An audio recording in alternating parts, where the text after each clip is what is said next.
We've got flags and banners, and if you mind your manners, we might even get to standards and what they represent. So just take my voice's hand and we'll both try to understand how this vexillologic podcast could be flagged for content. Flagged for content. What's up, Vex Heads, and welcome to episode 14 of Flagged for Content. It's the only podcast that has changed its release day twice in a month, I think. And yeah, speaking to that, I am going to be releasing the podcast on Wednesdays going forward. I know I had previously said it was going to be Tuesdays based on Fridays weren't quite working out well.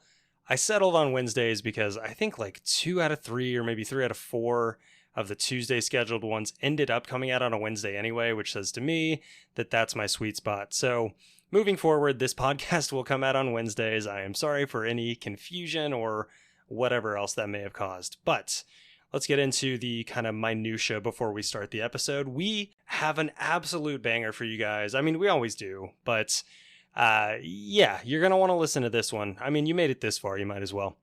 So go ahead and first I'll announce our Instagram winner, which I believe this is 2 weeks in a row, if not maybe like he skipped one, but it is at Smit_flags. That's at SMIT_flags. Won the Instagram contest. I forget what the flag even was. I think it was the SAR Protectorate. Yes, the SAR Protectorate, which is one of those Scandinavian cross flags that you know your boy loves. And yeah, he guessed it fairly right away. So congrats, Smith Flags. Another thing I wanted to push out there and let you guys know about is we are on TikTok now. And if you know me in any capacity, I am 34 years old. I have no idea how TikTok works. I should. I'm like on the cusp. I mean, maybe. But I feel like a geriatric millennial for sure. But I will say the TikTok has been getting a lot of likes and a lot of views.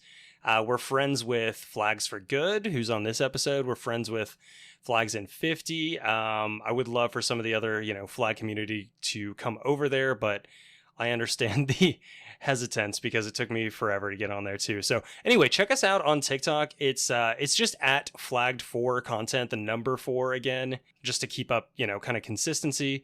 And yeah, go check us out there. Check out Flags for Good. Check out Flags in 50. Check out Vexillology TikTok is I think the hashtag. So check that out.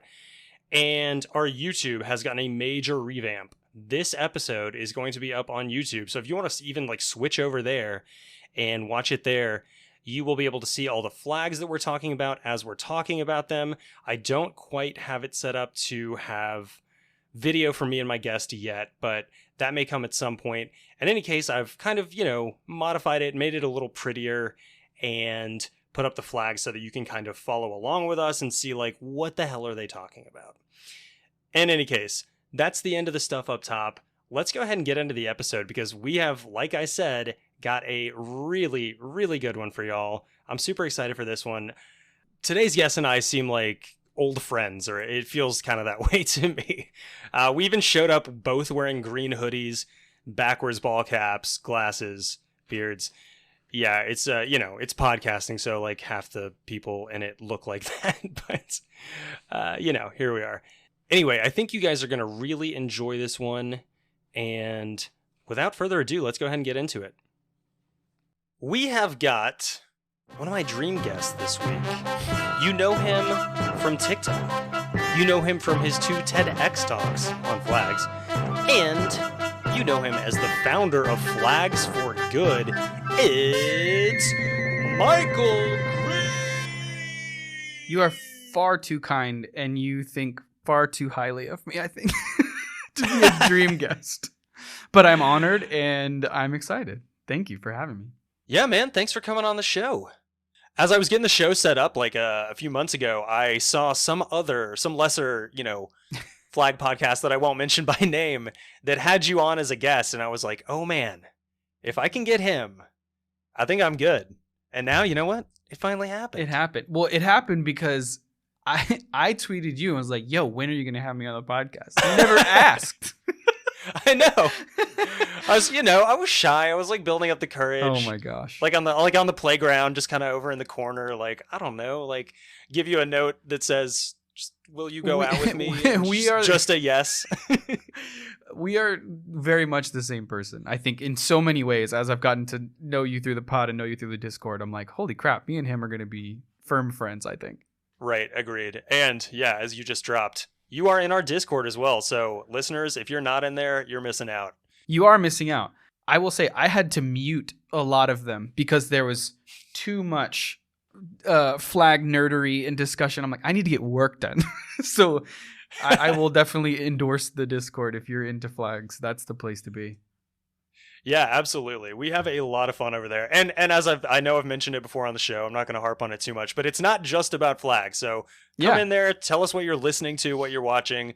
Just bullshit with a bunch of like-minded people that, have a passing interest in flags. Some a lot more, obviously. But yeah, some a little bit more invested into the vexillological world.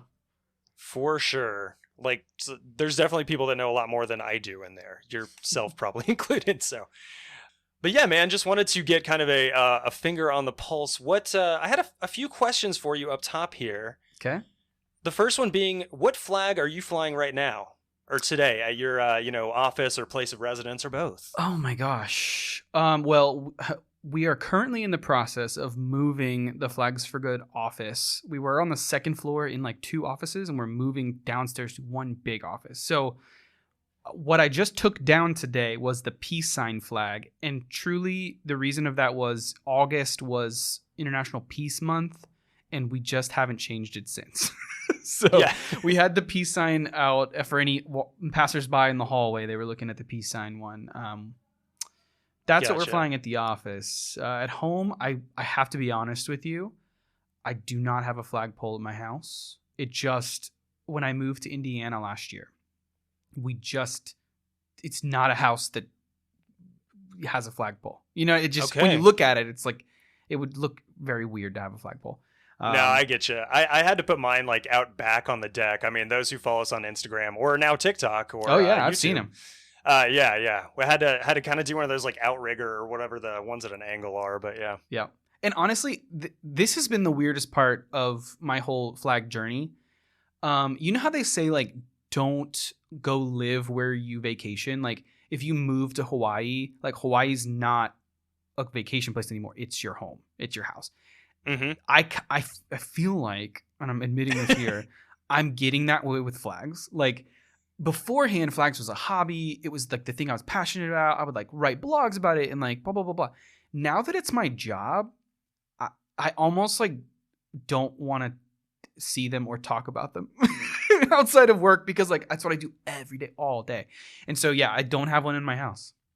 Well, our listeners are hoping you want to talk about them for another hour.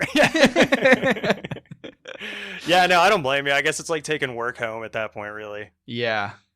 Well, going off, I mean, kind of different question, but still flag related. Heads up, listeners, there's going to be a few flag questions.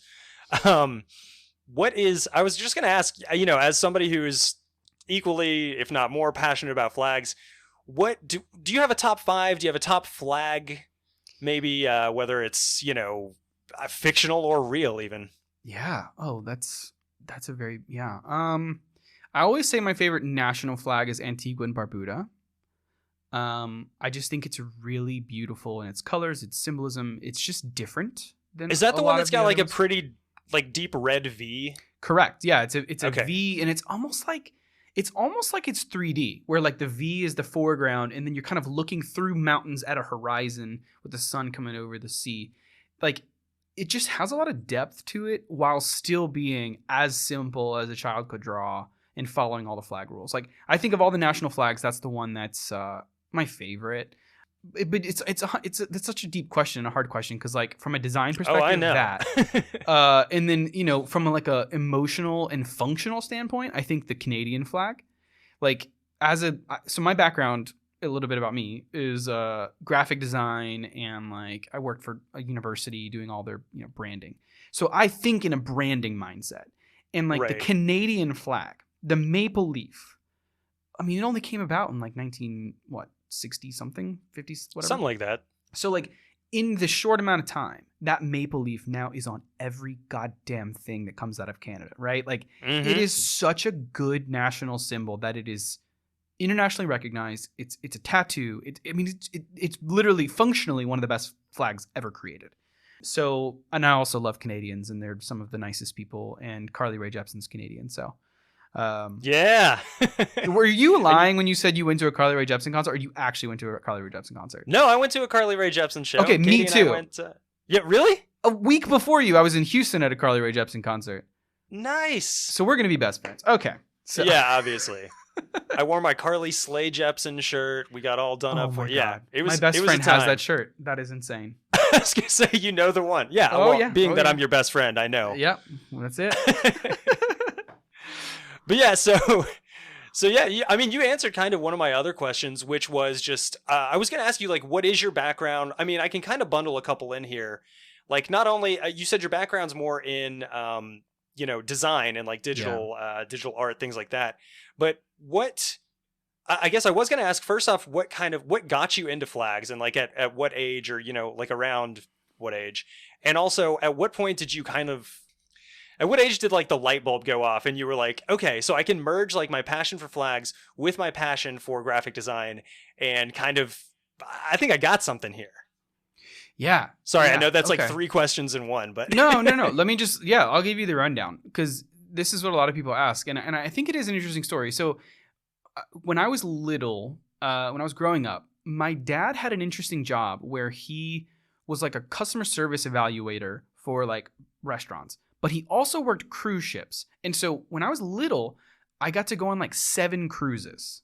And I don't remember any of them because I was that little. But I think as a child, that's what allowed me to go, okay, I'm going to these different places. And in my very young mind, I needed a way to figure out how to create a sense of place. And so maps and flags became really important to me, because like I attached memories to this flag or this place on a map. So early on, because of travel, is kind of how I think I started thinking about flags as more than just pieces of fabric, but as like visual identity markers and memory makers, right? And so then I started growing up, and I was in college, and I got into design. And I think my passion for flags was just always there, because I was always just interested in travel. And I think a lot of people grew up with like a map on their wall with all the little flags along the bottom of the map. Like I had that, and that's what I would. A lot of our go to sleep listeners, to every anyway. night. Yeah, and so it was in college. I didn't really care about. I didn't make the connection, right? But then once I left, I started just becoming. I was a graphic designer. I was working on branding, and I know when it was. It was 2014. I wrote a blog. I started a blog called Branding the Nations, because I put those two things together. Like, flags are the logo, the brand of a nation. And I wrote a blog that went viral on Medium, and it was all about just how some state flags are great, some state flags are shitty. And this was before Ted K's TED Talk, by the way, because it was my passion. My goal was to be the first flag TED Talk. And damned if Ted K and Roman Mars is what I meant. When Roman Mars walks up and does that TED Talk and goes viral, I was like, that was 2015. And I was like, son of a bitch, Roman. I love you and I love 99PI so much, but he took my dream away from me. He was the first flag TED Talk, and basically followed the outline of my viral blog post from the year earlier. Not saying he copied at all. I'm just saying, like, right, yeah. I knew if I was to do a TED Talk, it was on that topic, and he took that topic and did a TED Talk, and it went viral, and I was like, God damn it! But I love Roman Mars, and his voice is so sexy. So anyway, that was kind of how I was like, oh man, people care about flags more than I think they do, right? Like when my blog went viral in 2014, I was like, wow, maybe this is something. But I always just had it as a side gig. And it stayed that way. I was working through my career at Texas A&M University, just doing design, doing branding, marketing. And then it was 2020 when I started Flags for Good for various reasons. I did the TEDx talk at Texas A&M about flags. It got picked up by bigger TED.com. It, blew up on TED.com. And yeah, I don't know how much further you want me to go into Flags for Good. Now we're entering that territory, but that's sort of my background on my flag nerdery. Yeah, no, gotcha. We will absolutely get into Flags for Good for sure. Well, I have to say, I mentioned I worked at Texas A&M, and I can't believe we've gotten this far into the podcast without me giving you some shit, because I listened to your episode about state flags, and you're talking all about Maryland. You're talking all, and as a Texan, I'm just screaming at the thing like, hello, the greatest state flag in the country, the number one selling state flag, by the way, Texas flag. No, by volume it is. And as a flag manufacturer, I can now tell you that. Okay. The Texas flag is the epitome of the best state flag, and the one that just trickles down onto everything, right? Sports teams, t-shirts, tattoos. You see probably 5 Texas flags per 1 United States flag. And maybe that's a little bit too much. But I mean, you definitely do in Texas. So you came on here to basically take me to task for this, I guess. That's it. I came here to right a wrong. No, that's totally fair. Hey, I've always said when I mess up, I will. No, you didn't mess up. I'm glad you saved all the haters. Texas talk for me, because as a Texan, I can go very deep. And let me say this about it, and I think this is the most important piece of it. Texas is one of the most diverse states in the country in terms of population, ideology. I mean, we have the ultra far right, the ultra far left, and yet the Texas flag is a uniter. It is something that both sides of the spectrum on any given issue, people will identify with the Texas flag and feel proud by the Texas flag. Yeah. That is what I love about it so much, because as I design flags, I'm sort of thinking about that. Like, okay, how could this be used? Would it be successful? And in my view, a successful flag is one that people fly, and they want to fly, and that everyone wants to fly. That is represented by it. And I think the Texas flag is one of those where it is a uniter. You go to a Beto rally, you go to a Greg Abbott rally, they're both flying Texas flags. Yeah, absolutely. I was going to say, and like you said in one of the TEDx talks, yeah, I mean, you give like a whole talk on them as a uniter. I mean, you go into the sports team aspect, things like that, how they can be kind of like recolored, rebranded a little bit. And I just wanted to touch on one thing, is because you said, so Texas has the best state flag. Well, okay, I misspoke. I agree with Nava that New Mexico is the best state flag. Okay. I agree. I love the New Mexico flag deeply, and I love New Mexico deeply. Yes, but number 2 is Texas. Okay, fair enough. So I was gonna take, the best state flag, which I guess we'll say I agree as well, New Mexico. Yeah. But I wanted to move into not the best state flags, but some better state flags. Not better than best, but better than what they currently are. Yes. And I was, just kind of perusing your website, scrolling through it a little bit here, and I come across a section that is talking about the Better State Flag Project. And I said, okay, well, they can't have Tennessee on here for one thing, because Tennessee's perfect. And I checked, and sure enough, you haven't touched that one, other than to add, the LGBT stripes and other cool little things to it. Yes. But the Gayer State Flag series. Yeah. The Gayer State Flag series. The Gayer State Flags sell far more than the Better State Flags, I will say. Yeah, no, fair enough. I mean, I could see wanting one of each for any state that I feel strongly about, or live in or want. Yeah. I need to get one of the Tennessee ones. Actually, I'll send you one. Do not buy it. I will send you one. I would. Okay. Y'all heard it here. Hold him to that. I was going to say, speaking of, coming back several steps, but in the Discord, my friend Doug, who lives here in Chattanooga, he was walking the dogs the other day and sent a picture. Yeah. We have a channel on the Discord that is Flags in the Wild. And he saw one of your better state, or the Gayer state flag of Tennessee that his neighbor had. Yep. And he was like, hey, just taking a picture of this, I thought you might like it. And I was like, oh yeah, I love it. And then I started to think about it for 2 seconds. And I was like, I bet this is one of Michael's. I'm pretty sure this is a Flag for Good. It's really weird to see our Flags in the Wild. Flags for Good's only 2.5 years old now. And it still catches me off guard to be in the wild and see something that like I used to fold on my dining room table. It's out in the wild. Like, I don't know this person, but they bought it. You know, they're not one of my friends and flying. They truly bought it and they're flying it because they want to. And like that, it's still weird 2.5 years later. And I hope it never wears off. I can't imagine. I'm not anywhere near that level, but like I'm just now starting to kind of like market the show a little bit. Like we've got some merchandise out. You can buy the flag now if you're in the UK. Stay tuned. You will be able to buy it in the US as well. Wink, wink. Am I allowed to say? Okay. You know, from somebody who's very good at flags. I'll say that. But yeah. I mean, I definitely, I can't imagine because I've been following you not necessarily since the beginning, but I have gone back and watched your videos since the beginning when, like you said, you're folding things on a dining room table. You're showing like your storeroom for what it's worth, which is like a closet more or less. And like to go from that to like seeing, I mean, the video, it's an old video, but like, I don't know if it was the first time or whatever that you saw your flags being sold at some store. I forget even in what town. It's here in Indy. Yeah. Ended up, I moved, here to Indy, and where that store was also here. It's actually one of the largest stores that sells our stuff. And my 3 employees that I have all came from that store. And they're in that video, and I didn't know them at that time. And I was watching it again. I was like, oh my God, that's you.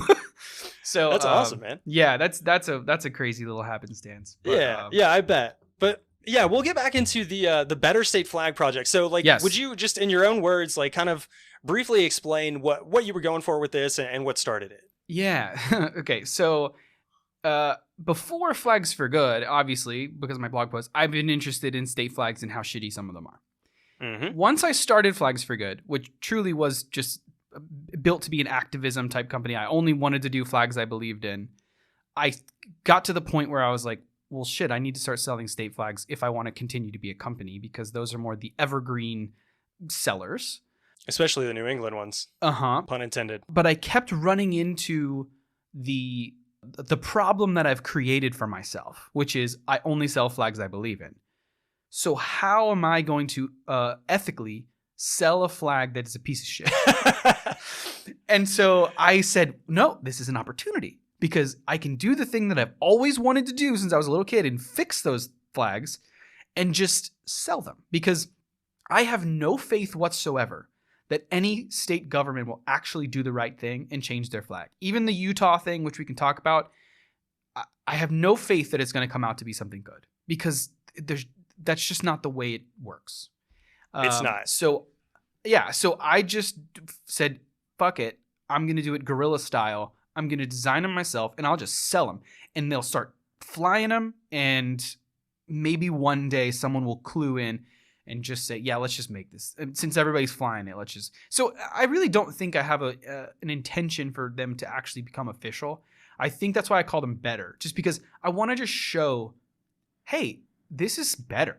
And maybe we should ignite the conversation about making something better, because when I look at this flag, I know exactly what it is by looking at it. Right. Not the current thing, which is just a seal, you know? Yeah. So that's kind of the impetus behind the project. Yeah, I was going to say, like, even if, basically anything to kind of start the conversation about, like, hey, that looks better.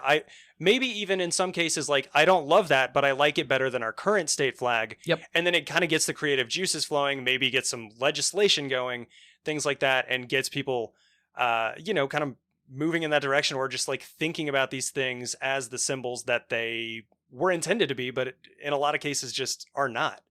I mean, like, you look at like the flag of New York, like city. Yeah. You see it in New York. New York's a huge city with a ton of buildings. It's going to be some places, but with a much better flag, you would see that sucker everywhere. Like you see the Texas one, like you said, because it is so good. And exactly. You and Tara Stark, who does the Keystone flag, who I'm going to have here in a couple weeks on. You guys have both like said, I mean, in social media and like all your stuff, like, hey, do you see your cities or your states or whatever, like your municipalities flag being flown like around town? Like, do you see it everywhere? No. Why do you think that might be? Let's get a conversation going about exactly what you're doing. Better state flags. I hope you move into better. Well, actually, you've done some better city flags, have you? Maybe not under that name, but Yeah, I haven't designed any myself, but there are some cities that have a redesign that's already existing, like Detroit Rise by Dion Mixon. Obviously the People's Flag in Milwaukee is one of the best design flags out there. Yeah. So like those redesigns exist, and so I'm like, no, I'm gonna throw my support behind them because God forbid I print the piece of shit that's actually the flag. So yeah, that's the goal. I mean, but it actually, you're right. It is born out of my passion. If you watch this sounds so pretentious. If you watch my second TED Talk, the one I did if I could say that, sorry to cut in. If I could say that, I'd be saying it all the fucking time. So go for it. Yeah. So my second one that I did at Utah State University, that was all about this. It was all about like, look, I come from Texas, where I see the power you get whenever you have a great flag and it trickles down and defines your entire state identity. Whereas in New York, for example, what you mentioned, they have a shitty flag. So what happens? Well, the sports teams trickle up. And so if you go get a tattoo because you're proud to be from New York, what are you going to get? You're going to get a Yankees logo. Mm-hmm. You're going to get a Giants logo. You're going to get a Big Apple. You're going to get a Statue of Liberty. You're going to pick any other symbol. But if you have a great flag, that trickles down. And so I try to impose that, and I strategically did that talk in Utah because I launched my better Utah flag. And because you own your own story if you have a great flag. If you don't have a great flag, your story gets told by other people, whether it's the sports teams or what have you. So yeah, I mean, Chicago versus New York. Exactly. Walk around Chicago, you can't not see a Chicago flag. Yes. Yeah. Walk around New York City. Yeah. So I think there's just the power, and maybe that's what all my TED Talks have been about, is the power of flags. If you have a great flag, it is so powerful as a symbol of pride, as a symbol to unite, as a symbol to inspire. And I think with the Better Safe Flag Project, it truly is, like you said, just to inspire betterness. And it doesn't have to be my design. I'm not saying this is the end all be all, but like if it inspires someone to create something better, then that benefits all the people of the state. And yeah. I mean, like, to use Pennsylvania as an example, I like your design. I like Tara's design. I like them both a lot. And in both cases, they have got people talking about it, got people thinking about it, and doing the things that not just you guys set out to do, but the things that the flag should have been doing in the first place on its own, more or less. But I want to, because we're about at I don't know, we talked a little before. I think we're about at the 20-minute mark, so we'll start out with the usual format anyway. We're going to veer for sure, if we haven't already. But I will describe the first one to you, and want to know if you can tell me which one it is without seeing it. So, you ready? Okay, let's do it. All right, so the design is the, insert state here, coat of arms encircled in a golden circle with the number 1896 written in white text with Arabic numerals on a field of dark navy blue. Could be one of 25. And that's the thing. Right, yeah. God, 1896, I would just have to... I have no idea. You'd have to describe the state seal. Even then, I don't think I'd get it. Well, the state seal, the Utah coat of arms... Oh, you said it. If that helps. I know you know what it looks like, but I'm going to send it to you in the chat. I thought I had a bigger one, but you get it. In fact, if anything, it's better if that one is small and not taking up too much room on our screens. Well, so the key point that you need to say is that it has a beehive in it. That's true. Yeah, but that's the most important thing. I'm just taking the very strict, in this case, Wikipedia design note. Which I guess the beehive is included in the coat of arms. that freaking beehive is going to haunt me in my nightmares. If I click the coat of arms, it's... Oh, yeah, that's more than I care to read. Yeah, that beehive. And there's a decent chance it ends up on the new one if they actually do a new one. Exactly. And that actually pisses me off. It's a religious symbol for one thing, too. Yeah, do you want to go into a little or... Actually, sorry. Yeah, before we go any further into it, I know you've got a lot to say on this, but I wanted to touch on the fact that just given the description, the design description, you couldn't tell which one it was. Just like, I mean, honestly, if I gave this one to you far enough away, well, you might know, but the average person, even maybe the average Utah, exactly, would not know, okay, is this, which of the seal on a bed sheet on a blue bed sheet is this? And I think that's important and kind of Exactly. speaks to the Better State Projects or Better State Flag project, is the fact that, yeah, these should all be distinct and I should know which one you're describing just from the words alone. Yep. And it's one of those weird ones. It's one of the rare flags that has a flag on a flag. It has two Yes. United States flags under an eagle. So we got flagception. Mm-hmm. A term which has now come up twice on this show. Once for Haiti and once for this. Yep. Haiti and the Dominican Republic, I believe, has a flag on flag. And then Bolivia. Afghanistan. Or Afghanistan used to. Yeah. Yeah. Which is, it's just a weird thing. Anyway, you had a few things to say on this one. We were talking about the beehive. That's what it was. yeah, that beehive. Okay. So if you don't know anything about Utah, it is founded by the Mormon Church. It is currently still very much run by the Mormon Church. It is a very conservative religious state. Although Salt Lake City is a very blue liberal city with, I believe, one of the first trans mayors. So like very diverse. The beehive is a Masonic symbol that Joseph Smith stole out of that tradition, which he did quite a lot of that in Mormonism. There's a lot of ties to Masonic stuff. Anyway, I knew when I was redesigning the Utah flag that the beehive, there had to be some sort of call to it.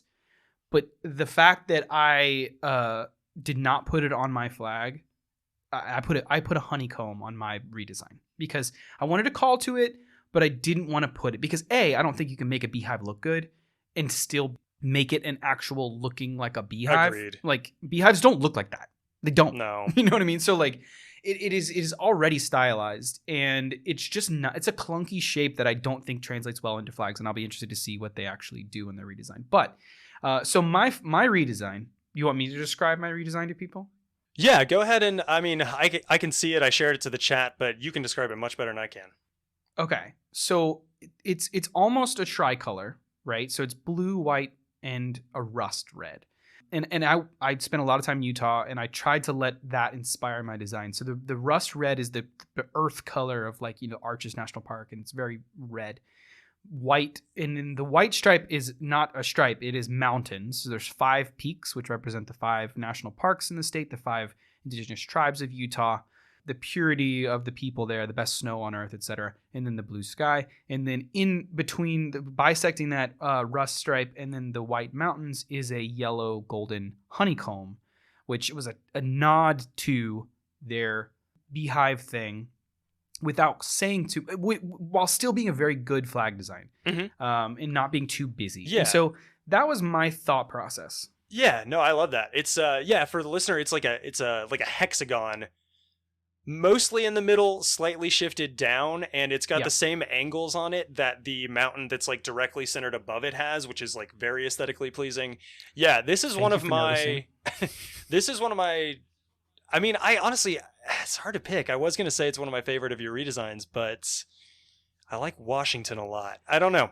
Oh. Yeah, this is definitely Let me up say there. this about the Utah one. I think it didn't get the most traction. We haven't sold more of these. However, it is the one that I have had the most fun with, because what I did was I found out that they were going to do the redesign contest. And I found the one senator leading the charge. I actually invited him to that TED Talk at USU. He was busy. But I figured out that you can buy digital billboards for very, very cheap.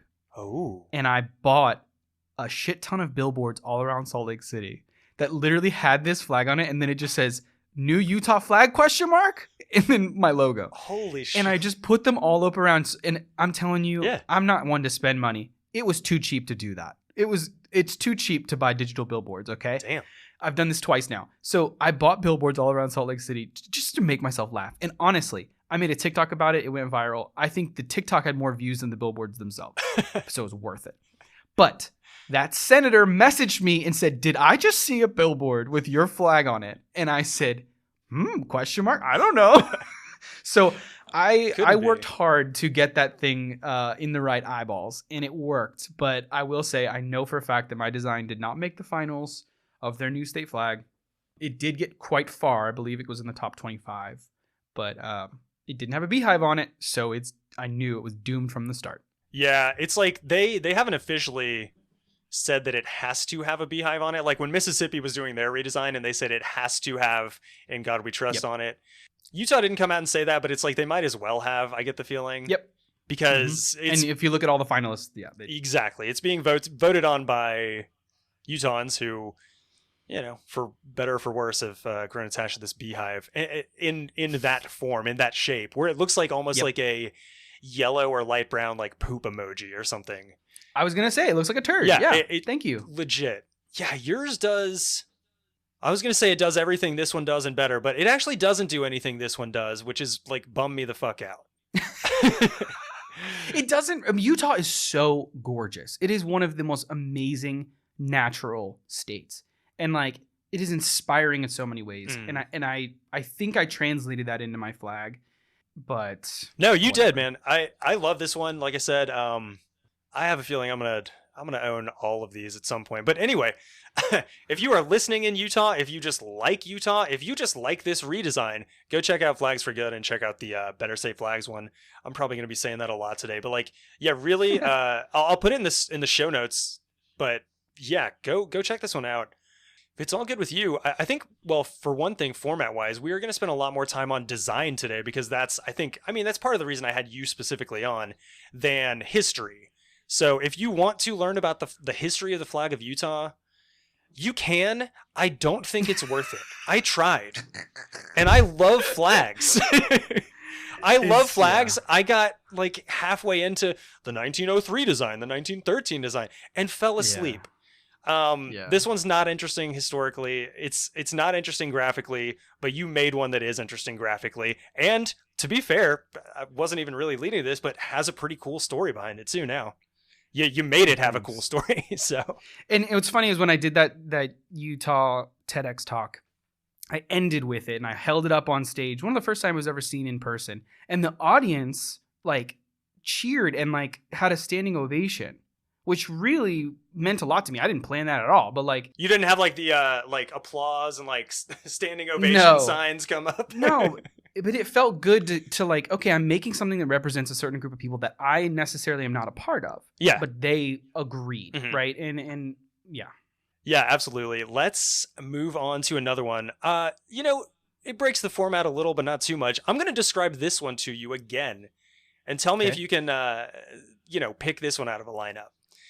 This one is, and this is, I'm going to give you the wiki version again, which is a little probably shorter, but it is the obverse of the seal of blank state or commonwealth on an azure field. Can you figure that out? Jesus Christ. No. I mean, like the only thing. Obverse. Yeah, that's the only operative So their state thing seal has two sides? Yeah. Apparently. Well, yeah, what is it, like a coin? Can you pay for shit with the state seal? I don't know. I'll give you a hint. Seals are so dumb. I'll give you a hint. This is not a state seal. This is a Commonwealth seal. Oh, so Kentucky. Try again. Okay, because that one actually says Commonwealth of Kentucky on it. Commonwealth. What else is a Commonwealth? Virginia. Yep. There it is. It's the other blue SOB Commonwealth flag. Yeah. So I know you know what it looks like, especially given that you have done. I think this is your newest redesign, if I'm not wrong. Yeah, it is. But I will post it there for you anyway. I'm sorry for the size of that one. It's a little too big. No. In that it's visible. But yeah, I mean, do you want to describe it in brief? I mean, touch on some of the important elements. Don't, go into the important stuff. You left out quite a bit of good stuff. Oh, yeah. Like the Virginia flag's got a boob in it. Let's just say it. Mm-hmm. The Virginia flag's got nudity. And there ain't too many flags with boobies, and this one's got one. So it is. I don't know if she's supposed to be like Victory. I'm sure there's a much larger. She's thing. Liberty / Liberty. Just Virginia, personified. Okay. I guess, yeah. She is standing over a valiantly defeated tyrant because it says Sic Semper Tyrannis. So it's. I forget the direct translation. I think usually translated as thus always to tyrants. Yeah, thus always. Yeah. And so she's like foot on his throat, holding a spear. And then the most important piece is that his crown has fallen off of his head. And that, I think, is the most powerful. So like there's some good shit in there. There's stuff to work with, right? Right. Yeah. There's stuff to work with. And so this was one of those ones that like I knew the direction it was always going to go in. But like I was telling you before the pod, like the past year of my life's been absolutely insane, and I haven't been able to work on a lot of stuff that I've wanted to. So then I was on Vexillology subreddit, and I saw this design by Alex Avendano, and I was like, holy shit, I couldn't do that better myself. And so I just contacted Alex, and I was like, listen, can I, like, do you want to be part of this project? And they said, yeah. So I just put their design up because, like, that's the better flag for Virginia, like, no doubt. Yeah, absolutely. This one is not just like the better flag for Virginia. This is like, this would be one of the best state flags, I think. Oh yeah, like 100%, easily, hands down. It's top 10. I'd say top 5 too. If not, no, it's dope. Yeah, it's way up there. So yeah, so do you know Alex? Like, can I shout them out in the show notes? Do you think they'd have a problem with that? Or? If you want, I mean, I have a link. No, I don't. I didn't link to it. Well, I linked to the Reddit post. So yeah, you can. Yeah, I mean, they're the designer of this, and it's one of those things where, like, I'm not. If there's a great redesign out there, I'm just gonna go jump on that bandwagon. Like, no need for me to redesign the wheel. Yeah, you know? You do like the Weird Al thing where it's like you ask them first if you can, and then go ahead and do it. But yeah, so go ahead and describe. It was Alex, right? Yep. So go ahead and describe Alex's design here that you're now selling as the better Virginia flag. So you can imagine it as a blue field, but then from the hoist edge of the flag, there is a red triangle, chevron, if you will, going almost all the way to the fly edge with a white fimbriation or border. And then in that red triangle is a sword also pointing to the fly, going straight through a crown. So, like, it is the same thing. It is victory over tyrants. The crown has fallen. It's been struck by the sword. And the crown is gold, obviously. And so it's just so simple. And it is the visual representation of Sic Semper Tyrannis. And it's badass. And it makes like a subtle V as well for Virginia. Yeah, even like your description of it was way shorter than, I mean, I know I gave the short description of the Virginia flag, which is like the seal on blue.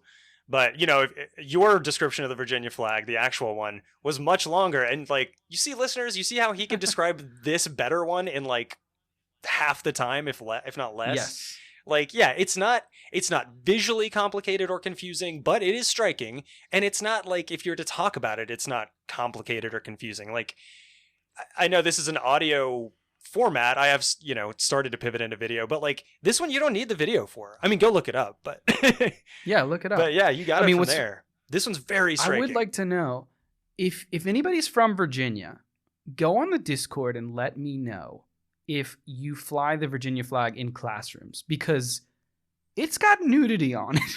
Right. Yeah. So like, are you allowed to like show that? I don't know. I mean, it's stylized. It's not graphic, but I mean, it's a boob. Yeah.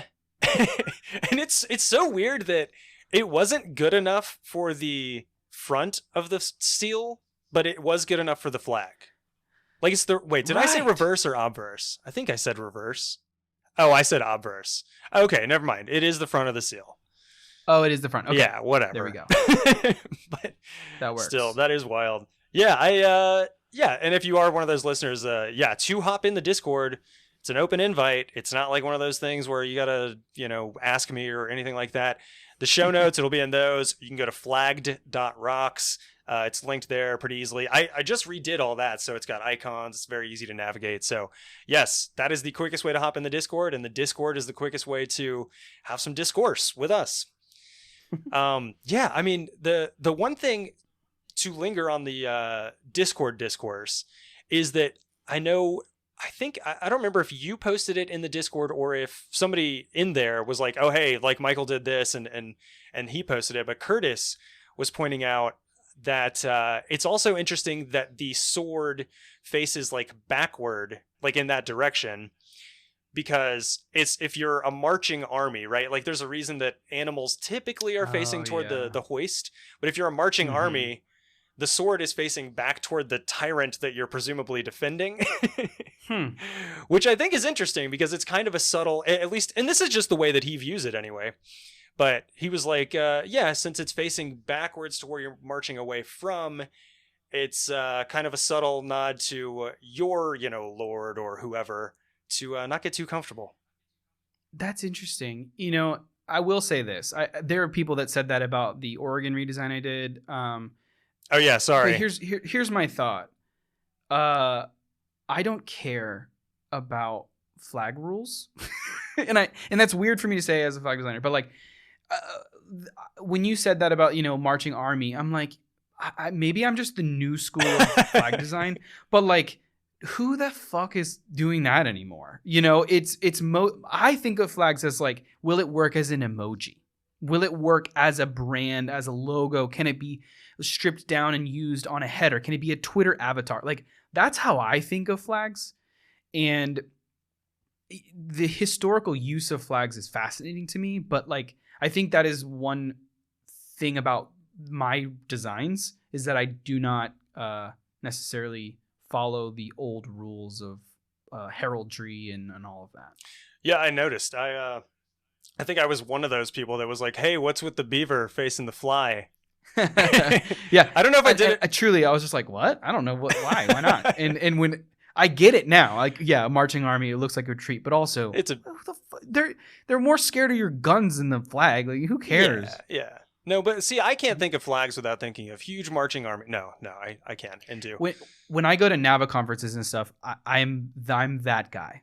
They're all like, oh, and I'm like, who cares? Like, is it a good flag? Does it function? Like, yeah, I don't know. I just don't get caught up in all the. Yeah, no. With the Oregon one, I think I commented, I was like, oh, it's like interesting you have it facing this way, and I think your comment back was like, we play by our own rules over here at Flag for Good. Yeah, and I was like, you know what? Respect. I like it. Plus, yeah, I have never.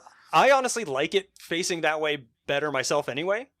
Just because, like you said, it's not used in the context of marching armies anymore. It's used as, generally speaking, just like a JPEG or something or an emoji or whatever. Yeah. And I always like the animals, like even the California bear, I'd rather it face the other way. Can't have it all. But let's get into that. I know it's not going to be a surprise since I just said the name of the state, but you've got a very cool, your California redesign. First off, let's go over what it currently is. And I suspect a lot of our listeners will know this one.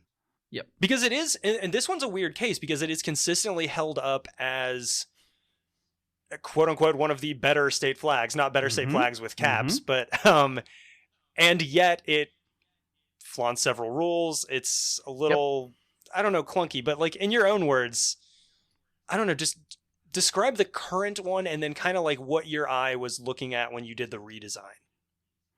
Yeah, this is I'm glad you asked about this one because this is a fascinating one, even to me, because you're right. The California flag, as it is, very detailed bear on a disambiguated patch of grass. It just comes and goes nowhere. Red Star, which, by the way, I believe is reference to Texas, the Lone Star State, because, I don't know, we helped them in their revolution. I don't know. I've read that, And then like what I do really like about it is the red baseline, which is very unique in flag design, is like just one stripe along the base. And then it says California Republic in, by the way, the dopest font I think there is. It's such a good font. Hey, quick question. Is that also the Flags for Good font?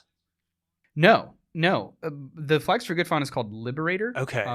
It is something that I bought. I don't know. Okay, sorry. I was just looking at them like I can still see the Flags for Good logo on the Virginia one and this, and they look kind of similar.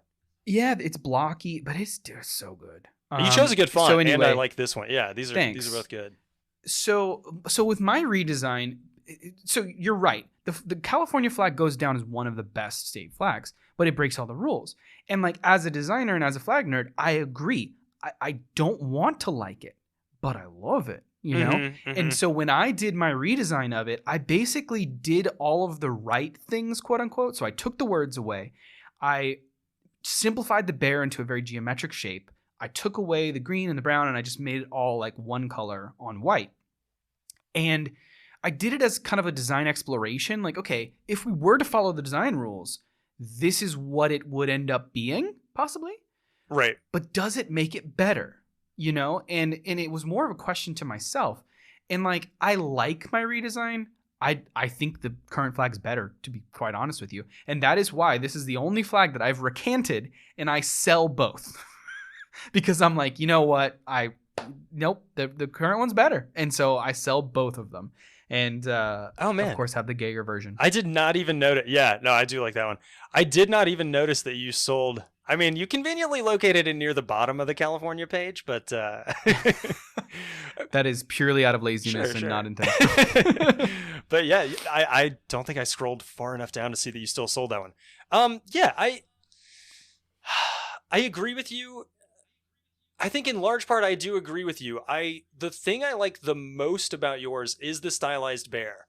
I've seen several redesigned California flags for pretty much the reasons that we mentioned. Take the words off, lose the grass, things like that. They tend to go with like circular bears a lot of the time. And for whatever reason, I like your kind of angular, I can't even like quite put my finger on exactly what it reminds me of, but it's very angular. And I don't know. I like him.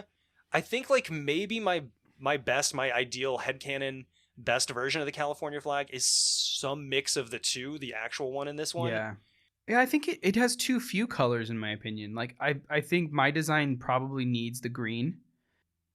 Yeah. I don't know. This is one of the ones I don't love it. I did it because it's sort of a play on here's what the design rules say it should be, but like maybe this shows you that rules are meant to be broken sometimes. Sure, yeah, and that's again starting the conversation and having it. But like was this one of the earlier ones that you did, or? Yeah, it was one of the first ones because it was obvious what I was going to do. I didn't have to think about how to make it better. It's pretty obvious what you do to make it better. So I just did it. And the one interesting thing about this one is there are a lot of people who really do like it and they buy it and they fly it passionately. In fact, somebody sent me a video that they were like, their wife was interviewed on CNN. They're like a big professor somewhere. And it's flying in the background of the interview, of the CNN interview. So that's very cool. The 1 second of fame that flag has. Very cool. Let me see. I would love to get to this one. And again, we'll stick with the format that we've been doing. I will describe this one to you. This one you'll be able to get. Okay. All right. So we have the state seal sized at 1/3 the length of the flag, centered on a field of dark green. Okay. Yeah. That's Washington. That is Washington State. Yeah. Oh, what gave it away? The dark green. And like, at least they went with green. Mm-hmm. You know, they could have just gone blue. Oh boy. Washington is such an interesting case purely because they love his freaking head. And so remember, I think of everything in branding, in state identity. So flags are one piece of the identity. You know what the other really interesting piece of identity is for a state? It's their highway markers. Yeah, that's true. You live in Tennessee, right? Mm-hmm. So your highway markers, they're the state shape of Tennessee, right? And they have the numbers inside? Yeah, the state routes and shit. Yeah. Okay. And that's, so Texas is the same way. It's the state of Texas with the numbers inside. So if you're interested in flags, you will be interested in this. Like, go Google like a map of all the state highway markers. Washington's is literally his freaking silhouette of a head and numbers inside of a dismembered head. Okay. Right. Google that, because like it is literally a dismembered head with numbers in it. They love George Washington's bust. Is it a hello? Is it a stylized version of the one that's here on the flag, or is it like a kind of more? Oh, okay, gotcha. No, it probably is more of a profile. Yeah. In the state seal, he is definitely 3/4 profile. Yeah. I was gonna say, like I mentioned, we're not gonna go too into the history and design and things like that. But from what I understand, and I can't find it now, but there was just like a pretty famous portrait of George Washington that a lot of people liked, and they had some guy like copy it onto their state seal, which then got copied onto their flag. Wow. So it wasn't even like an original work onto the state seal. It was a copy, like a copy of a copy, you know. And it's so stupid. And like also George Washington had no concept whatsoever of the state of Washington. He didn't even know it existed. Yeah. It could not be Alaska and Hawaii, but it could not be further, really.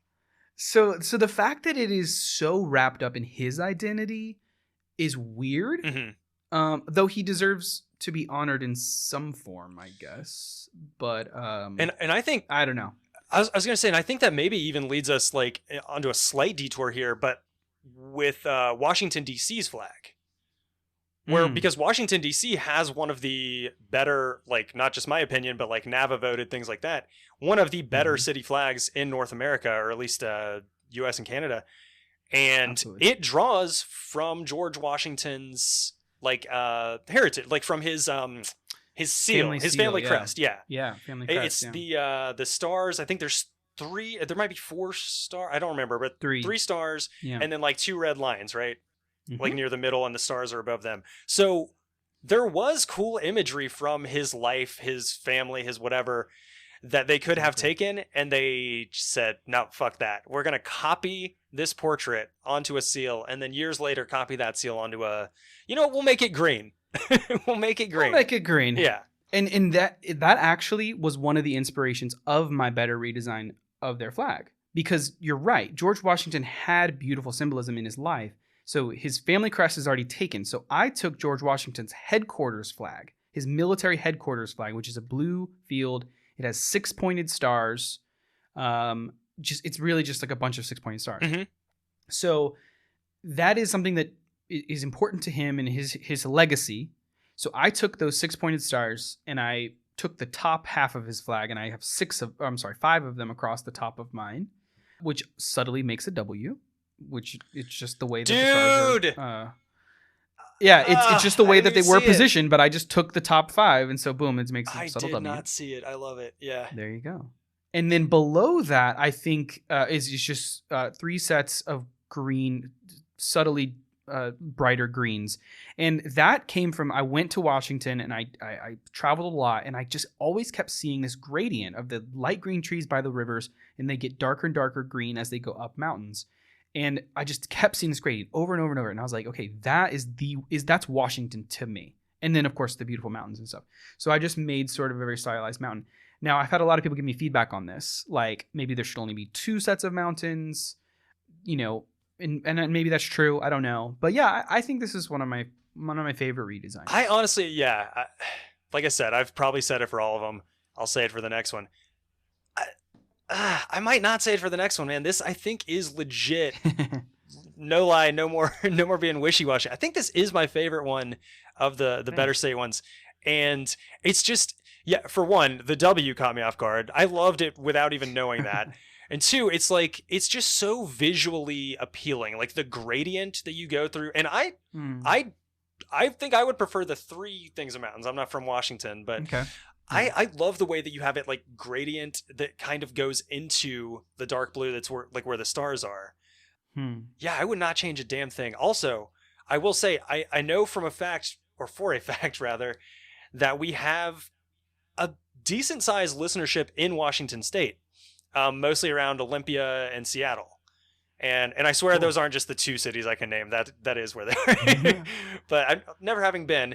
But guys, if you're a listener in Washington State, or if you just, I don't know, just go check this thing out.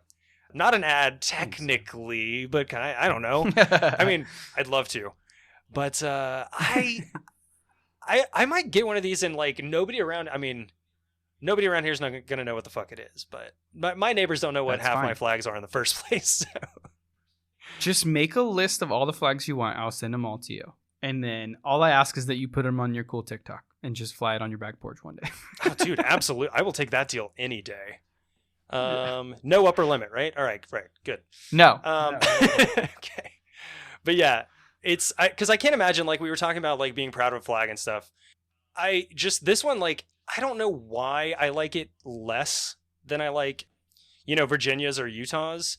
If anything, I should like it more because they went with green and it's, they changed it, but then I'm just comparing things, and that's not like the way to go about this. It's too on the nose, like it's the state of Washington, and the first thing you can do is just put his mug, like it's too on the nose. It's did you listen to the episode where Curtis and I talked about canting arms?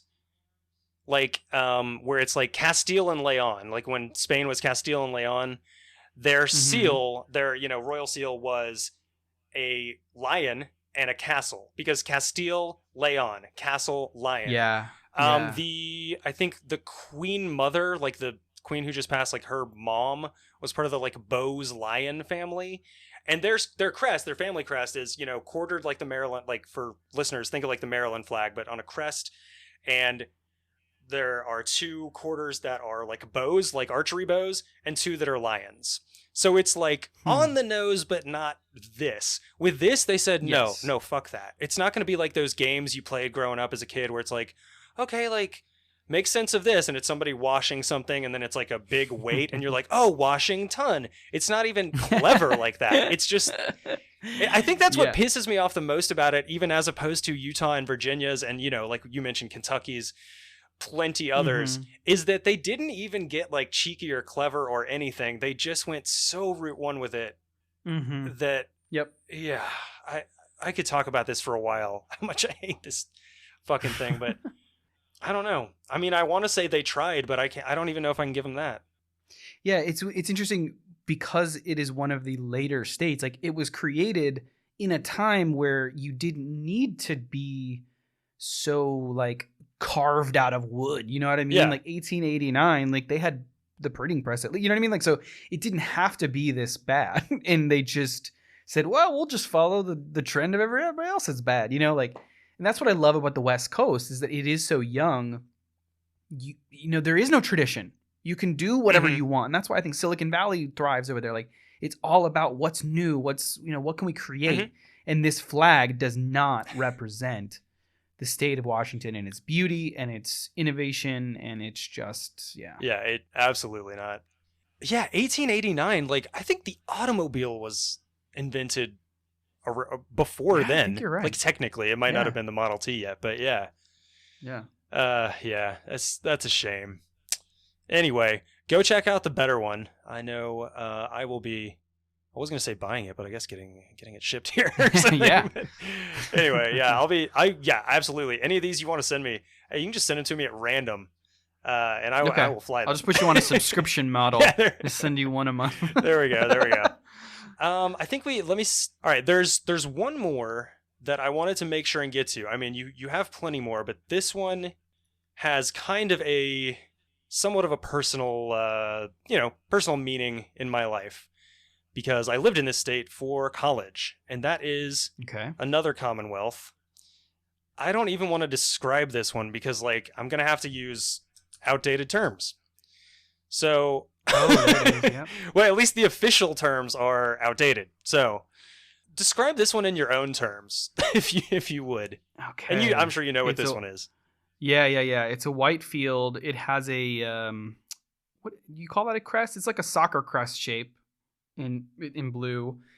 On that is a Native American with a bow. Above that is a dismembered arm with a sword, and then there's probably some bullshit on this ribbon that goes around it. So that's Massachusetts. Yeah, absolutely. So very boring. Like, not just boring, but like they could have even, like, I don't know, it kind of like Haiti. They could have made it bigger. It's true. It is quite small. So I'll say, like, I mean, you were talking about like when you went to college and everything, and I think we're around the same age, but I was going to college, Boston, mid 2000s, and I would see this one a lot. So you know what I said about the New York City flag, where you see it but not very much. This one I would see a lot, but only on, I don't think on like private use buildings. Like, I think mostly on government buildings, and Boston has just so many kind of concentrated around where I was, but you never see it. I for reference, I'll say this. I saw this flag and the Boston flag, which is another boring seal on a bedsheet thing.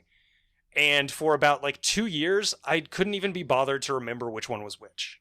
Yeah. Because like you said, I had a passion for flags like early too. Like it really does overlap with maps. I had probably the same flag map thing you had, placemats, even stuff like that. And I had a passion for it as a kid and loved the Tennessee flag, being from here, high school, like all through high school. And then went to college up there, and I almost like lost the passion for flags because it just wasn't, I guess I wasn't reminded that it could be exciting very often, if at all. Yeah, not a flag conducive environment. No. And that's, I mean, what you're saying is like they're flown out of utility where they need to be. Yes. Not flown out of pride and by choice. That is such a And more that succinct, yeah. yeah, like the governments are, they're just identifying buildings. And so, yeah, Massachusetts is another very fascinating place where, it's got so much history and, I don't know. It deserves something that speaks to it and that people can fly it out of pride. Mm-hmm. And there actually have been attempts to change it. I mean, many. Yeah. Well, I mean, some of the attempts that were to change it led to this, so they're not all good. That was way back. But there's been recent ones. There's been recent ones, which we'll go over the historical, downslide of this. But in 2021, Charlie Baker, the governor, signed a bill that established a commission to change the state flag and seal, because they're inextricably linked at this point, by October 1st of last year, which you may notice has come and gone. They wanted something that will, I'm not going to read all the quotes, but basically they wanted something that promotes pride, that brings in a little history and contemporary stuff, and people can be proud to fly residentially. Things like exactly what you said. They overshot that deadline. They first met in July of 21, so they didn't give themselves a ton of time. And then in April of 22, so they just overshot the deadline and didn't say anything for a few months. And then they asked if the state legislature would extend that to March 2023. So they are really taking their time on this when, in my opinion, there's something that still is sitting right in front of them that could make for a better state flag. Would you explain what that might be? Well, yeah. Okay. So mine, so obviously the current one's white. And so I was like, well, okay, if you don't know what the Massachusetts flag is, you probably have seen it and you probably are used to a white flag flying. So I was like, I'm going to keep the white base. And then what I did was I looked back at historical flags of New England and Massachusetts, and I saw the flag of New England, which is like a red field with a white canton and a pine tree. Love that one. And so I was like, well, okay, yeah, it's great. And so okay, let me just take that pine tree and the white canton and make it the whole flag. So just imagine a white flag with a nice green pine tree, which is very well designed. I just took it right from it. It's a beautifully designed pine tree. That's what I mean by sitting right in front of them. Like they have the design, the rights, whatever. Yeah. And then, and you will like this as a person from Tennessee, I have always admired and loved the Tennessee's flag that has the colored fly edge. And I just think as a functional aspect of flag design, just a stripe along the fly is so good. And I can see it on the flag you have behind you, on your podcast flag. Yeah, like there's something about just adding, because the fly is not where you can put a design because it's always flapping around. You can't see anything. So putting a stripe there really accentuates the beauty of a flag flying. It highlights the thing that has the most motion to it. And so I put a nice blue stripe along the fly edge, which also is a subtle nod to the geography with the Atlantic Ocean to the east of Massachusetts. And then I put 6 stars on that blue fly edge, just for Massachusetts being the 6th state, which for all of the New England flags, I like to put the number of stars that they were, just because as one of the original 13 colonies, it's, it's a part of history that you can very easily put into flag design. So that's my better flag in Massachusetts. Yeah. And you're not going to have to put on 40 stars or something, or even Mississippi. That's my upper limit. Their redesign, I think it's 18 or something like that on it. Yeah. Who knows? Who cares? I will say it's a big step up, but it's still got issues. But yeah, I absolutely love this better Massachusetts flag. I don't think, and this speaks to a lot of things, but I don't think I ever really saw the pine tree imagery when I was up there, and I was up there for 4 years. Never saw, I mean, it's possible I saw a New England flag with the pine tree, but it probably would have been, one of the ones where the pine tree is there's a canton that's got a St. George's cross within that canton, and then that St. George's cross has a canton of its own, and there's a little pine tree. Yes. I think I did see that at a point or two, but it wasn't really imagery that I associated with it, but now I can't, they're inextricably linked, basically, in my head. Yeah. And you know where you might see them the most? The New England flag is flown a lot at the MLS team up there. Oh, the Revolution, yeah. Yeah, they fly the New England flag quite a bit. That makes sense. You'd even, Yeah. I mean, based on name alone, you'd expect it at Pats games, like Patriots games, but Yeah. not so much.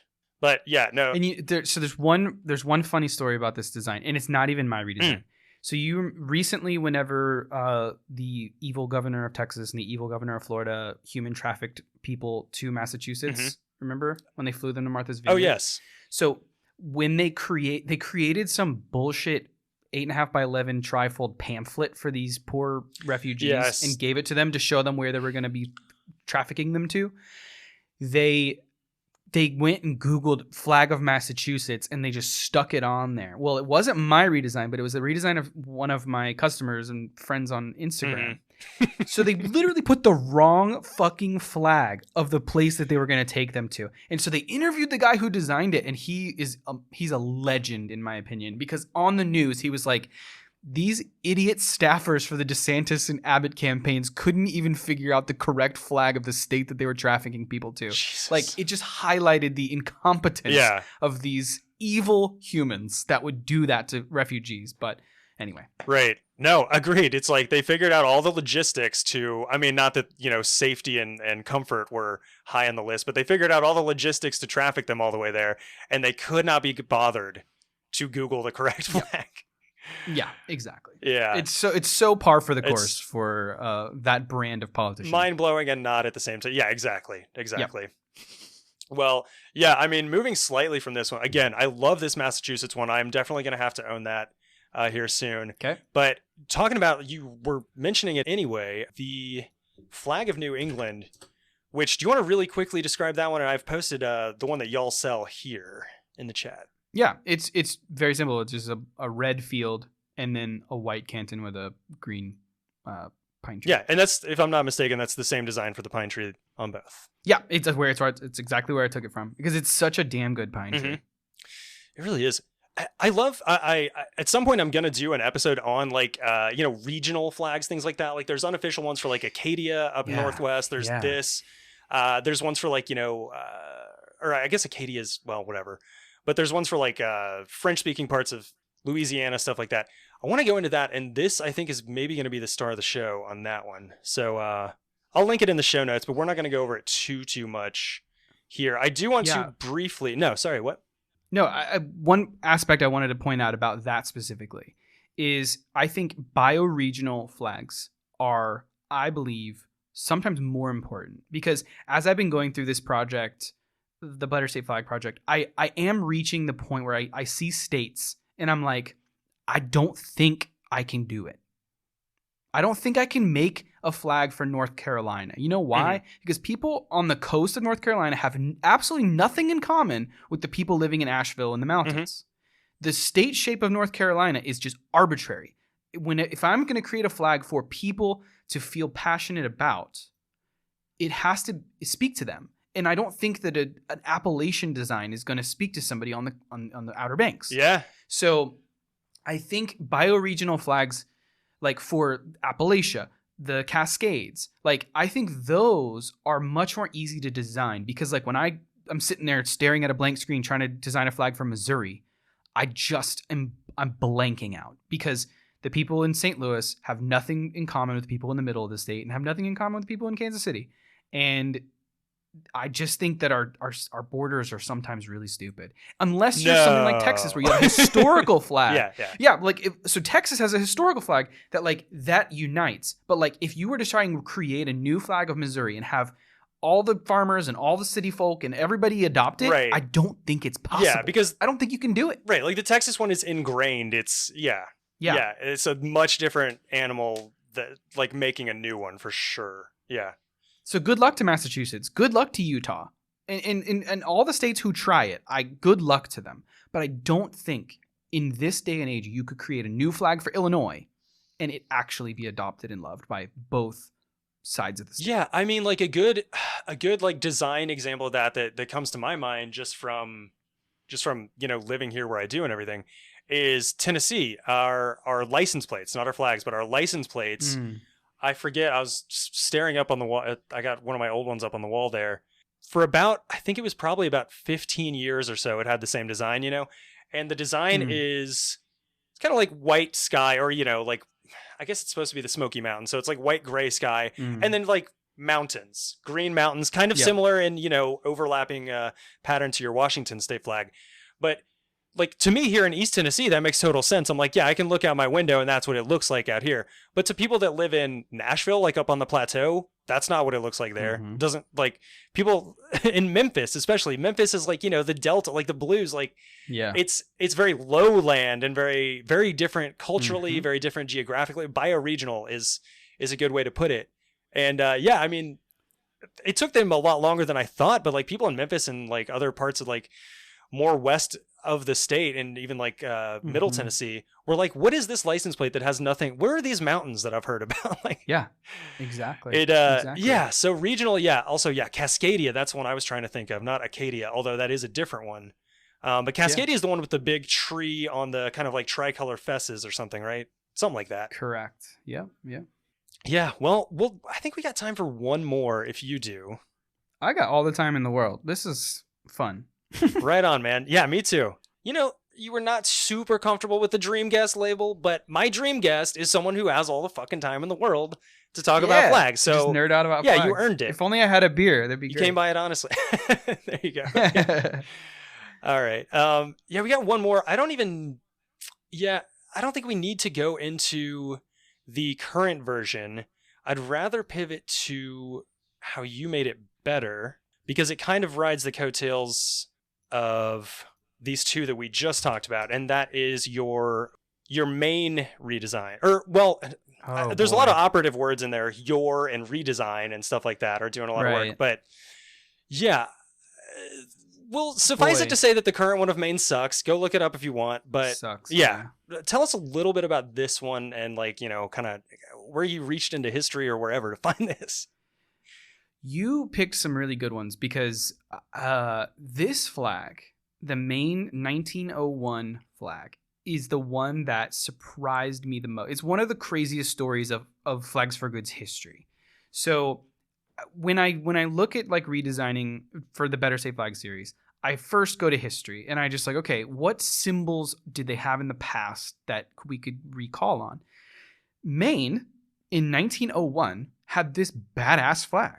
It's a buff yellowish tan, which usually kind of sucks. But it's got a pine tree, which isn't as good as the New England one, but it's still very simplistic. You could imagine them in 1901 cutting this out of fabric. So that's so you sent the one with an actual brown trunk and it looks like a pine tree. I've seen both, because I think like in terms of functionality, I think a lot of people probably cut out like a very simple cookie cutter pine tree shape because it's much easier than like a California detailed pine tree. But so it's that, and then it's got the blue star up in the canton. And this flag is just badass as is. And so I was like, why redesign it? Let's just bring that sucker back. Little did I know that A, this many people lived in Maine and cared, but B, that this flag is so popular up there. And as I was growing Flags for Good, the Better Safe Flag series, like I said, was truly just like a me being stupid and just being like, whatever.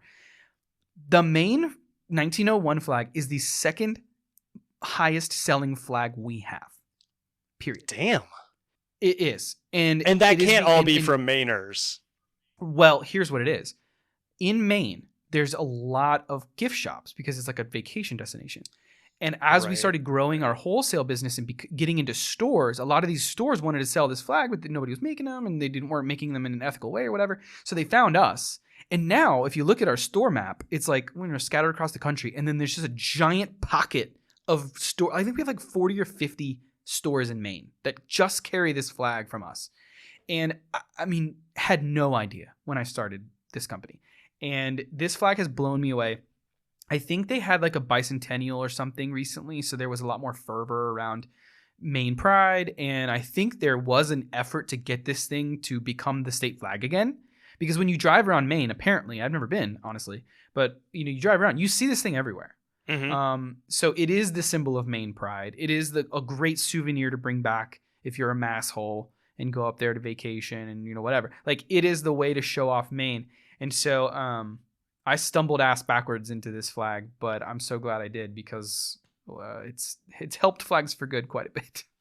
Yeah, understandably so. Yeah, I would not have guessed that, but yeah, when you lay it out like that, it makes total sense. I don't think I ever saw this. Well, I've never been to Maine either, even though I've lived in Boston for 4 years. Somehow never made it up there. Should have.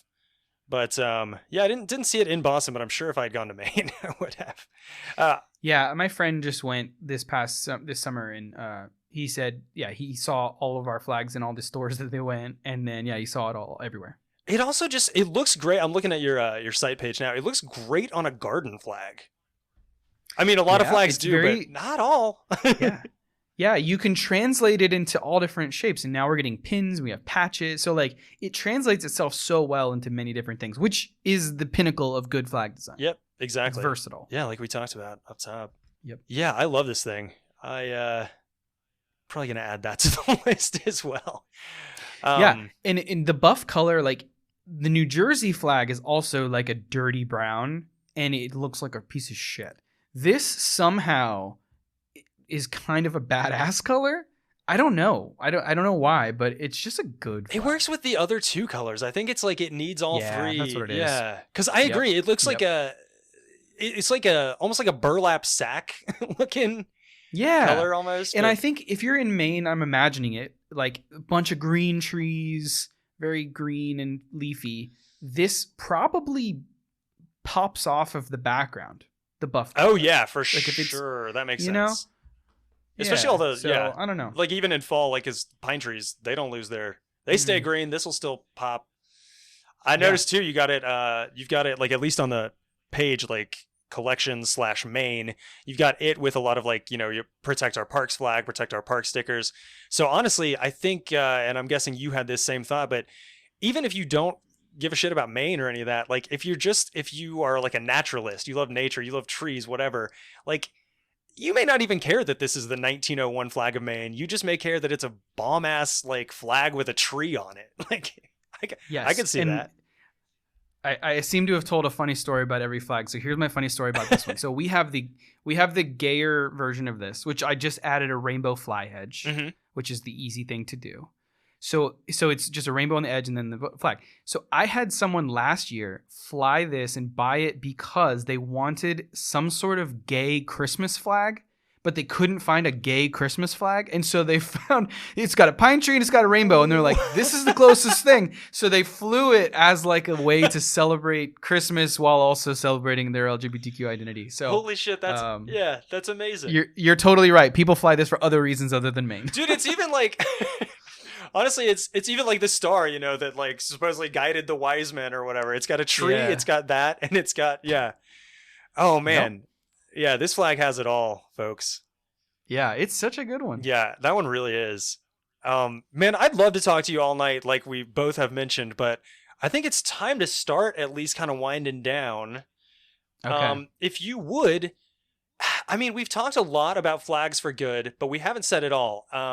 You guys have a very important, like, not only, as you mentioned, do you only sell flags that you believe in, which is why you're not going to sell shitty state flags, but you're also not going to sell flags that disagree with your politics, of which you and I are pretty lockstep, I would imagine. Yeah. But you guys also like donate like a percentage of each flag to, I guess, like a relevant place, depending on what the flag is. Correct. Yeah. If I'm getting that right. Yeah, so basically I started Flags for Good because I was sick of buying flags from companies that also sold like Confederate flags and, shit like that. And so like you started this podcast as a podcast you would want to listen to, I started this company as a flag company that I would want to buy from, right? And I'm a millennial, and like, so we very much are passionate about like the brands that we buy from. You want them to have your same views on things, right? And you want to support good companies. And so I was like, well, shit, I'm only going to sell good flags. And we just started off with BLM flags, basically, because George Floyd had just been murdered. My TED Talk just came out. It all kind of came together at the same time in 2020. So I made 5 BLM flags and 1 climate change is real flag because I personally wanted the climate change is real flag. And that's the only reason I made it. So that's what I started doing. I was like, okay, I want to help the BLM movement. I was watching it on TV. everybody had cardboard signs. Nobody had flags. And then you watch the Trump people in 2020, and all they had was flags. Ugh. And so I was like, no, we're reclaiming the medium. We're going to make good BLM Yes. flags that donate to the BLM movement. Yes. And that's how it started. And it was those 6 flags. And then we grew into pride flags quite quickly after that, which was just a natural evolution. We give to a lot of LGBTQ charities. And like, yeah, we just kind of kept growing into just those types of things. And I think what we hit was our customers resonated with what I wanted, was like, I want to buy from a company that not only believes what I believe in. It isn't just selling this flag because I know I can make money off of it, but I'm selling it because I believe it. And then also I'm helping the cause, because a flag is a passionate purchase. If you're going to fly a flag for something, you believe in it very deeply. And so like the donation model it just made sense. Of any product you were going to do a donate a portion, flags are the easiest one, because it's like, yeah, if I'm buying a BLM flag, I want to give to BLM. If I'm buying a LGBTQ flag, I want to give to a charity like that. So that's the model, and it just kept growing. All of our Better State flags that we've been talking about, we give to the First Nations Development Institute, because I felt in giving to an indigenous charity was the best thing, because all of this was theirs first anyway. So like we made all these states, but none of them actually matter. They're not real. We just took the land. So we give to indigenous charities for that. So yeah, that's basically Flags for Good in a nutshell. It started off as a side project, and then I quit my job and I do this full time, and I still have no idea what the hell I'm doing, but I'm figuring it out as I go. Hey, I can relate to that last part. Yeah, man, it's an inspiring story. And like I said, you were coming up obviously a little bit about 2 years before I was. I'm still coming up in this, field or whatever, but you were one of the first like flag companies that I globbed onto, that I locked onto, that was, not just, there's companies we don't have to name names, but they will make a good flag. They'll make a cheap flag. Or they'll make a good one too. But then you turn around and you see, like, in my case, it was like they also sell rebel flags and Trump flags and like like all kinds of bullshit. And basically, to me, that's just, there's a store here in Chattanooga down the street from me that I got a couple flags at one time because I was there. But I went up and I asked them, I was like, I think I am in the wrong place because there's a lot of Trump flags around here. And I went up and I asked them, they were like, oh, we'll sell anything. We had a guy come in here last week who actually turned around and left because he saw the rainbow flag. He said, I don't want to support any business that supports that. And, that's fine and that's whatever. And I was like, okay, so you guys, so this is basically, and I knew this going in, but it's basically just unbridled, unbound capitalism. Like, we will sell on a micro scale, but we will sell whatever sells, whether we believe in the cause or not. I love the ethos. Like, I mean, I'm starting to sell things here on the show too, but like, I think you and I and our various, companies show that have a similar ethos.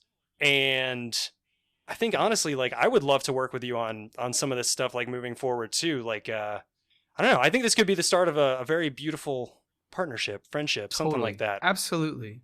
Yeah. Yeah. And it's hard because my first TED Talk was about the power of flags and how they can unify and they can divide. And Flags for Good was purely the outflow of that TED Talk. They asked me, do you have a call to action link to send people? And I said, no. So I watched the talk and I was like, what the fuck is what am I trying to say? Mm-hmm. And it's use the power of flags for good, right? So like, but then I have to define what is good. And who gets to decide what good is? I guess it's me. So like, does it feel sometimes wrong? And people ask me this a lot. Like, are you dividing by not selling certain things and making that determination of what good and bad is? And I guess in some ways, yes. But what I have said was, what I define as good, what I will sell on my website, is identities or flags that celebrate identities that aren't exclusive. So like, by flying a flag of Tennessee, you're not saying, Tennessee, fuck all you other states. If you're not from Tennessee, you suck. Well, that's not what you're doing. That's what I'm doing, but most people know. Yeah, oh, okay. Yeah. All right. Good Generally, deal. no. Yeah. Well, okay. Yeah. But so, I mean, like, you're not, yeah. So, like, most identities are not saying, if you're not this, then you're bad. Mm-hmm. And so I will that's rainbow flags. There's nothing offensive about a rainbow flag. It's not saying, if you're not gay, then you're wrong. Right. What a Trump flag says is, if you're not like me, you're bad. And that's his brand, You're less than. you know? You're not worth. Yeah. Right. And that's baked into a lot of other conservative flags, like the thin blue line flag. If you look at that, Oh yeah. there's a lot of those that they truly are a weapon. They're an identity weapon, Yes. rather than an identity celebration. And so that's, I think, the ethos behind Flags for Good, and that's how I make my decisions on what we sell. Yeah. I love it. Yeah, we gotta wrap up, but so let people know where they can follow you, where they can buy some of these, all that good stuff. Flags for Good on everything. So at Flags for Good on TikTok, YouTube, Instagram, Twitter, whatever, and then flagsforgood.com. Yep. And you got that sweet 4 typed out. I had to settle for a number 4 on mine. So yeah, I did buy the domain flags, the number 4 good, and it just points to the other. Yeah, well, you're right. I spelt it out. Smart. Yeah. All right. Well, yeah, go follow Michael. Well, not just Michael, go follow the company. Go follow Flags for Good. I know I am going to have some new flags. Yeah, I mean, that's probably a good lead in. Follow me on @flagged4, the number 4, content on, well, this is new, on Twitter. That's not new. Neither is Instagram, but on TikTok. We're there now. It's mostly just pictures or little shorts of the flags that I've been flying out back. And what I was going to lead into with that is you will see some of these out back presumably very soon. So yeah, Nice. Follow me, follow Flags for Good. Go to flagged.rocks. That has all of our links. And like I said, I souped it up a little bit. And check us out on YouTube. I have started putting the flags in the videos, which you would think I would have done from day one, but it's growing pains. It's a process. So anyway, check us out. Check out Flags for Good. And I think that's it. Oh, shit. No, there is one more thing. I do have to close out the show. And I thought I had in my notes a way to do that, but I don't see it. Would you mind? Do you actually have any kind of way to close us out here? Sure. I will say to all of you, people who listen to this, I guess you're into flags, use the power of Flags for Good. And there you have it, folks. Thanks for listening, y'all.